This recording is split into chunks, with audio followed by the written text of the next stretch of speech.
I cannot believe the reception I got off the last video. Oh my god, guys. At the time of recording, like, it's gained over 70 new subscribers. It's gotta be my most liked video I've ever made. So, I've read every comment. And let's just hope that I can maintain the quality for you guys and keep them enjoyable. But before I get too rambly about this, let's move on to Demon Slayer.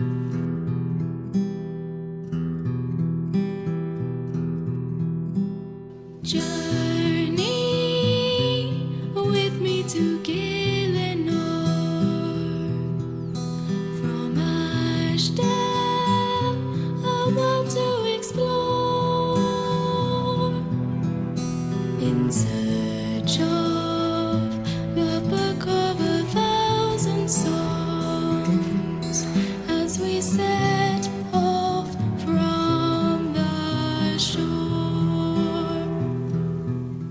Now, unlike the last reworks we saw that happened in 2009, this one was reworked after the infamous Evolution of Combat update, first being reworked in 2013 and then having another large list of changes in 2014. This quest has apparently had more reworks than any other quest in the game. We start off by meeting Gideon Bede in the Saradominus Church in Varrock. He's been tracking Danath, a Zamorakian wizard who infiltrated the monastery in Edgeville, stealing a tome of demonology, a book once used to summon the demon Delrith from his home world of Infernus, before being banished by Wally the Hero 150 years earlier in the 19th year of the 5th Age.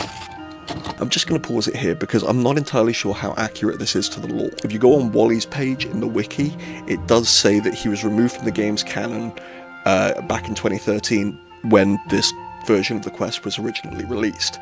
However, if you talk to his great-grandson Surprising while holding Silverlight, he does say, you're wielding my ancestor's sword. And Delrith's page still says he was defeated 150 years ago, and Gideon himself tells us that he was defeated 150 years ago by an unnamed hero.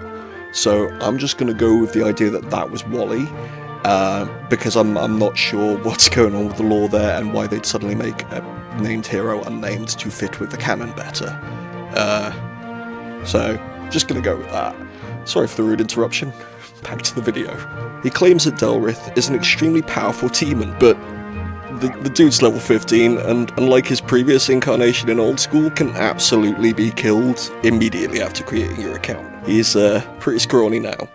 He is, however, immune to all weaponry save the legendary sword Silverlight. No longer is the sword guarded poorly by the progeny of Wally, but instead it resides in the crypts beneath the church, kept safe by the spirits of its former owners. Seems like a bit of a rough rap. Slay or banish a demon? Okay, now your soul is trapped forever in a tomb. Even though we don't actually know if Delrith has been summoned yet, we must secure Silverlight in case the worst should come to pass. Okay, dude, it's not your immortal soul that's going to be trapped in a basement for eternity. Okay, you tried. I guess that's alright then. Apparently nonplussed by this, though, the adventurer plunges into the crypt below, to be welcomed by the spirits of the body, mind, and faith, the adjudicators of our trials. First, in the west, we have the trial of the body, who asks us to clean up the bones on the floor. Pretty easy, right? Do not underestimate the trial. Manual labor can be hard work. Suddenly, the skeletons spring to life, and, I thought this was meant to be hard. 2 seconds. Then we have the Trial of the Mind in the East. This is a memory game slightly reminiscent of the original's version, I guess, as it has you answer questions about the quest, making sure you've been paying attention to what's going on, or have the wiki telling you which answers to pick. And finally, we have the Trial of Faith. All we've got to do here is follow the instructions and... Oops. Second attempt though. That was kind of embarrassing.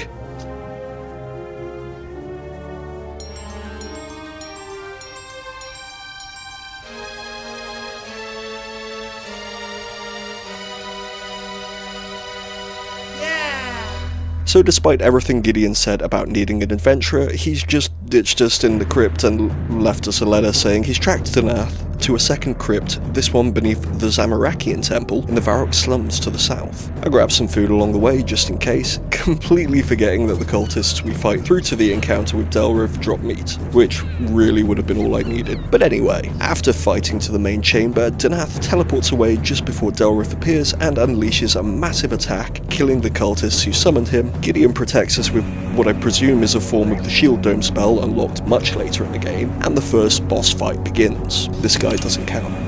Aww. The fight has 5 identical phases. Get yourself down, big bada boom.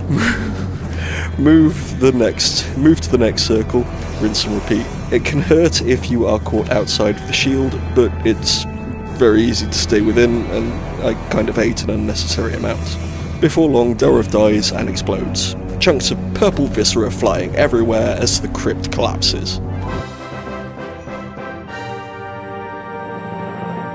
We will meet Danath again, but for now we have quest number 5, the Shield of Arrav. It's a somewhat important quest as it's listed as the first quest in the Majorat Mysteries questline, what is arguably the central storyline to RuneScape. The Majorat become the primary antagonists for many of our adventures. That being said, the connection is pretty flimsy at best, and the only link is the fact that it mentions Arrav and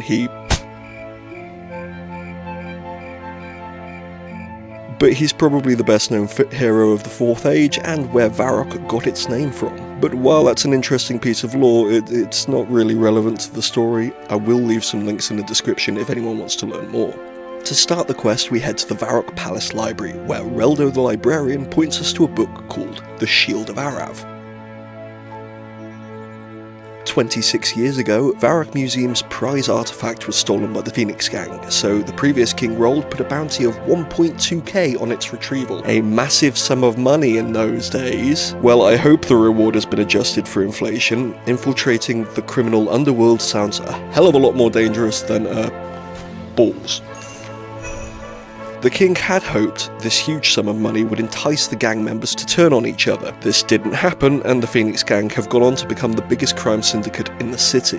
Barake, I think that's how it's pronounced, the fur trader in the square, may have some connection to the gang, however, and quickly sells them out for 10 gold. Wait, how didn't this work? Entering the VTAM Corporation HQ, we confront Straven about being the Phoenix Gang. No, this is a legitimate business run by legitimate businessmen. Sure, buddy. To prove our loyalty to the gang, we're told to go murder a member of the rival Black Arm gang, Johnny the Beard, and the adventurer kills him without hesitation. This is a quest about retrieving a shield, dude. Why? But regardless, we got the... oh, wait. Half the shield. Now, if you talk to Straven again, he will tell you that there was an internal war 5 years earlier, splitting the gang in 2. The Black Arm gang taking the other half of the shield. But I just skipped this because I remembered how to do the quest. Slightly to the west, for another 10 gold, Charlie the Tramp tells us that the HQ is just slightly further west and their leader is Katrine. How did this not work? We ask to join, she tells us to steal a couple Phoenix Gang crossbows so she can frame the gang for murder. Why would you agree to this? Hey buddy, I'll just take these. We deliver the crossbows, retrieve the shield half, repair it, and deliver it to King Rold III. 1,200 coins was a fortune in my father's day. I hope it serves you well. Fuck you, dude. I want to say something political about this being just like the British government, but I want to keep politics out of this. Oh wait, I just did.